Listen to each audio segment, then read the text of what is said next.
So, hi Paul. Hello. I'm happy to have you here today.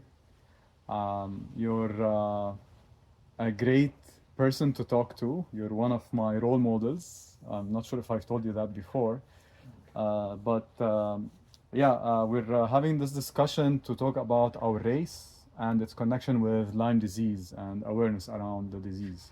Yes. Um, I won't spoil anything for our viewers, but I wanted to start with just before talking about Lyme disease. Uh, why don't you introduce yourself to everyone? Who are you? What role has running and staying active played in your life? Okay. First of all, Femi, I'd like to thank you very much for organizing OxTrail. Um, I, I, I participated last year and it was an amazing experience. And I also really appreciate all the training that you have to do with us to prepare us for I it. enjoy it. I love it. And I also really appreciate you incorporating Lyme and trying to bring awareness to tick-borne illnesses. So who am I? I'm Paul Price. I'm 71 years old. I got bit by a tick in 2011, and it changed my life. Um, it's uh, it's a difficult thing for me because I lost my memory in sections, so I don't quite remember what was going on, even though generally I have a great memory. So so Femi, before I got bit by a tick, I used to cycle everywhere. I would cycle pretty much 100 kilometers a week or way more than that sometimes. And then when I got bit by a tick, everything changed for me. So I started running. Mhm. And Ox Trail is one of the things that I really enjoy because it's not just running, it's incorporating all the other aspects of, of physical fitness training. Okay, so you mentioned OxTrail. Speaking of OxTrail, you raced the first OxTrail City Race with us last year, Yes, I did. and that came after many years of us training as a community together. Yes. What made you decide this year, yeah, I'm gonna try this again? Well, I had so much fun last year. Last year was, you had a great turnout. The obstacles were a lot of fun, and friends and companions came out. Okay, that sounds amazing. What do you remember most about the race So, last year? first of all, I remember frost on the ground. It was a bit cold, yeah. You never know with the weather around that time of Yes, the year. yes. But I also remember the crowd and the excitement in the crowd. And it was amazing watching everybody doing the obstacles. I loved it. Yeah, And it was thank you for that. challenging. Yeah, that's amazing to hear. That's amazing. That's what we want for our races. Okay, so you mentioned contracting Lyme disease. Um, Lyme disease became one of the obstacles in your life because we do obstacles. How did that story begin for you? So in 2011, I was hiking the Bruce Trail in the St. Catharines section.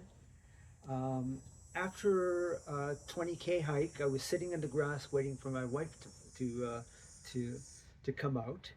And that night, when I went to take a shower, there was something in my belly button, and it was a tick. And I didn't know anything about ticks at that time.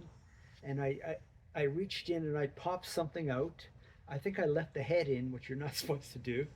And it changed my life. From 2011, I just started getting sicker and sicker and sicker until 2015. I had a hard time functioning. So it took years before it really got embedded. And I lost my short term memory. I have whole sections of my life that I don't even remember anymore. And then in 2015, a friend of mine put me in touch with a Lyme doctor in the US, um, Dr. Maureen McShane, and she started me on cocktails of antibiotics. It took about 6 months before my brain actually started clearing. It was a real difficult time for me. Yeah. And there's this Dr. Horowitz in the US who publishes papers. And he's published that once Lyme gets started, you you don't get rid of it. You just keep it under control. So what I've been doing in the last period of time is I'll go on a cocktail of antibiotics for about 2 weeks at a time, and that'll make the symptoms go away. Okay. I'm sorry to have you recount how it happened for you, and I'm really sorry about to listen how hard it is to live with it. And what I know is that different people get different symptoms after contracting the disease. So that's why we have the research going Yes. on, right? That's one of the reasons we have research. So before you contracted it yourself, what did you think Lyme disease was? And what do you understand about it now that you wish you had known before? So that's a really good question because in 2011, I didn't think anything out there was capable of doing what ticks did. I knew nothing about ticks. Um, when I started going to the US for treatment, uh, I started finding out that Lyme, it's a spirochete, so it's like a corkscrew, and it buries itself into all of your cells, and it can have all kinds of symptoms. So the doctor I was going to said it can look like anything. The fella that owned Magnata wineries, he died of a Lyme related heart attack. Mm. So it can actually kill you. Oh, okay. You already mentioned that things change for you personally. Um, how did it affect sports in your life, whether it's running, energy, or your recovery? Yes, great question. Before I got Lyme, I could do anything. Mm. If I, I You felt still amazing. do a lot. And What you do is amazing. like a 200-kilometer bike ride for me was an afternoon. Mm. It was a different part of my life. And then after I got Lyme, I had to stop cycling because what happens with me is it affects my brain. So they call it brain fog, but sometimes it feels like a really bad flu where your head is spinning. I had to stop cycling because I felt like I was going to fall off the bike all the time. And that's when I started running. And just the tiredness and really the anxiety of losing memory is, it was awful. It was a really bad time in my life. When I was working, because I worked in a technical job, I would stand up to do something and I'd forget what I was going to do. It was a really bad period.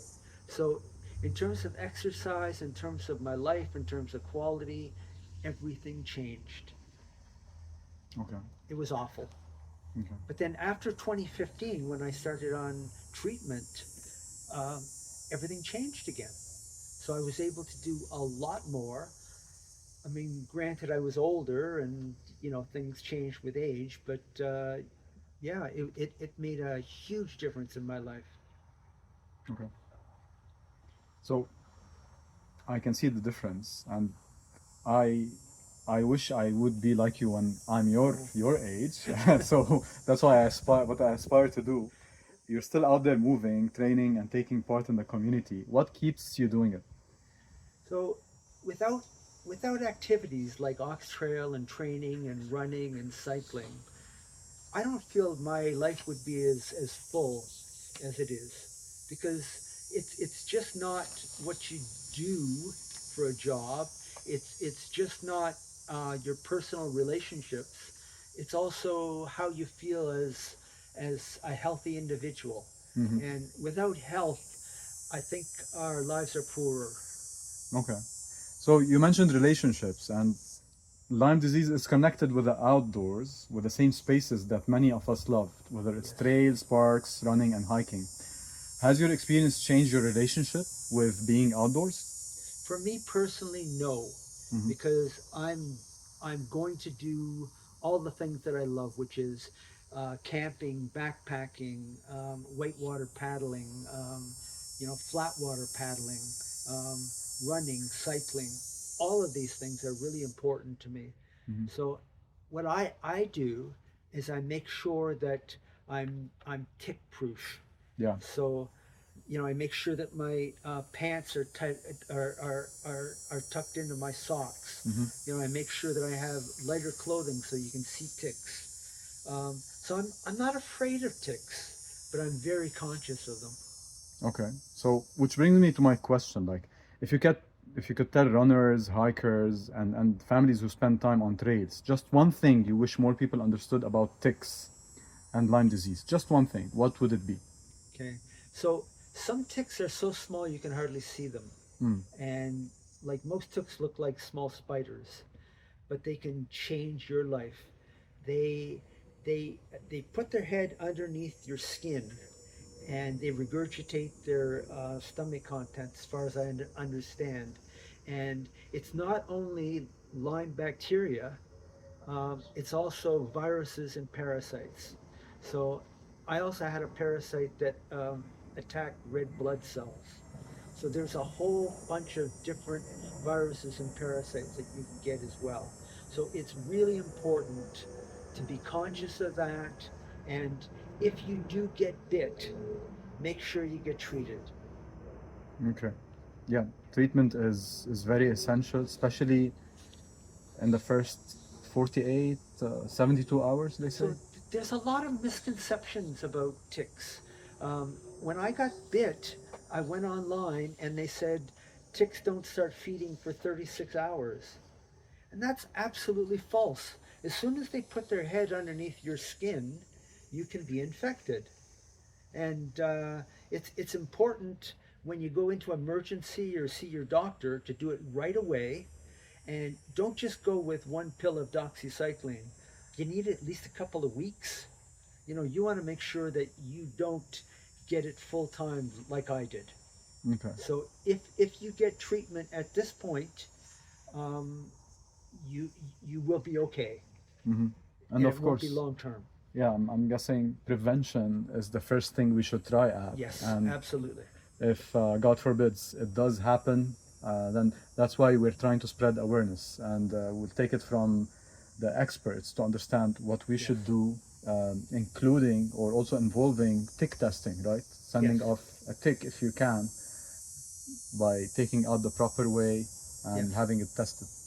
yes. 'Cause- But like you say, the main thing is don't get bit. Mhm. Do everything you can to make sure you don't get bit. Okay. Um, I'm reaching the last few questions I have for you here, so I'll just ask you, like someone watching this, and I hope this video gets out there, might be dealing with Lyme disease, another illness, or an injury, or just simply thinking, I'm not capable of doing something like this anymore. Whether it's outdoors, outdoor activities, running, or more specifically, participating in our race. What would you say to that person? So there's two phases of Lyme. The first phase is when you first get bit, and you you'll probably get a rash. It might not be a bullseye rash. It might be just like a redness in that area. But if you are bit, you might not even know it. You might just have something on the back of your neck or in your scalp. Um, but if you do get bit and you get doxycycline or whatever they're prescribing for you now, you'll be okay. Like, as far as I know, modern antibiotic treatments will clear up the infection as long as you're on it long enough. If you're like me though, and you don't get treated, like I wasn't treated for 4 years, you'll end up with what they call post-treatment Lyme, which never goes away.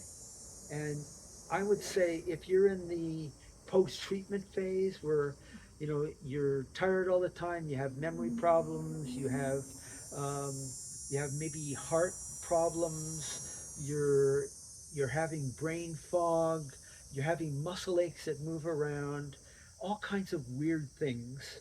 It's probable that you've been bit by a tick, and in that case, you have to find yourself a Lyme doctor, uh, like a doctor that actually understands what happens long term with Lyme, because it can mimic all kinds of things. So, what would you say to the person? What's the main message that you want to drive across So the besides the getting main treatment? message is, dress properly so that we don't get bit.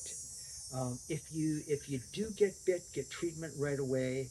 If you developing symptoms and you're not sure what they are, get tested and find yourself a Lyme doctor and get long-term treatment, because it is treatable. Even though you'll have to be on antibiotics off and on for the rest of your life, it is treatable and you'll be fine. And if you're an outdoors running racing person, Oh, keep doing what you're doing. okay. It's more important than anything. Okay, and finally, when our racers stand on the start line on October 25th and hear about obstacle number 13, which is Lyme disease, it's not an obstacle you can see, what would you like them to remember? Standing. About Lyme, I'd like them to remember that you have to avoid it. Ticks are absolutely everywhere. We're we're we're in ticks wherever we are. So just be aware of it, be cautious, and get treatment if you get bit. Okay, so that's what they should cross the start line thinking of? Well, no, when you're going to cross the start line, you're going to have fun. Okay. You're with a whole bunch of people that are there for the same reason as you. Yeah, that's amazing. And it's going to be amazing. Okay, and yeah, I guess we talked about awareness, about partly the race experience, given that awareness being having fun with the responsibility. That's really why I wanted us to have this conversation. Our first 12 obstacles are things that our racers will encounter for a few minutes on race day. But obstacle number 13, Lyme disease, represents something people in our own community can be facing every day. This year we're working with Canadian Lyme Disease Foundation, CanLyme, to help our outdoor community learn more about prevention, tick awareness, and Lyme disease, while also raising funds to support their work. So I want to thank you, Paul, for your time today and for your time every other day we're together, and with every piece of help you're giving to our community members and just every participation you do yourself, as well as also thank our viewers, especially if they got to learn something from your experience, and hopefully to try and see them on our race day, because we'll try to expand on this awareness we're doing with CanLyme. We'll try to get some tick testing kits for our racers, for our winners.